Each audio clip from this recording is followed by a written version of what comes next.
আজকে একটা জিনিস কিনেছি। কি জিনিস নিয়েছি এতে তোমাদের সামনে দেখাবো। একটা শখের জিনিস নিয়েছি যেটা অনেকদিনই নেব ভাবছিলাম। তো একটু অন্য ধরনের নেব ভাবছিলাম, এটা একটু আলাদা ধরনের, তোমাদের সামনে আমি ওপেন করব। কালকে রাত্রে অ্যাকচুয়ালি একটা কানের একটু প্রবলেমের জন্য আমি ঠিক করতে গেছিলাম কানেরটা। তো তখন গিয়ে আমার এটা এত পছন্দ হলো যে আমি সাথে সাথে এটা নিয়েছিলাম। তো আমি একটু অন্য জায়গার থেকে অন্যরকম নিতে চেয়েছিলাম, বাট আমি বিয়েতে অনেক গিফট পেয়েছি, কিন্তু এইরকম গিফট পাইনি। তো বিয়ের পর থেকেই আরো বিশেষ করে এটা নেওয়ার ইচ্ছা হচ্ছিল, কারণ বিয়ের পরেই তো এই জিনিসগুলো পরা যায়। চলো দেখাই। এই যে ওপেন করলাম, বাপরে ভালোই শক্ত করে প্যাক করেছে।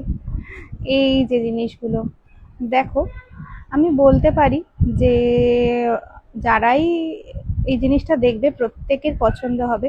অ্যাকচুয়ালি এই যে সিলভারের শাখা পলা এবং তার সাথে গলায় যে নেকলেস, ইয়াররিং, এর যে টোটাল সেটটা হয়, আমি তেমনই একটা নেব বলে ঠিক করেছিলাম।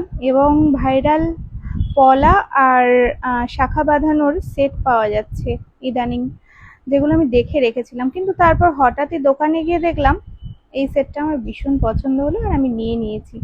কেমন লাগলো তোমাদের? আমি একটু হাতেও পরি। বলে যে বিয়ের বছর, এক বছর বিয়ের শাখা পলা তো খোলা যায় না, সেজন্য পলার উপরেই পলাটা পরলাম। দেখো, এইটা আমি কিনে আনলাম এক্ষুনি।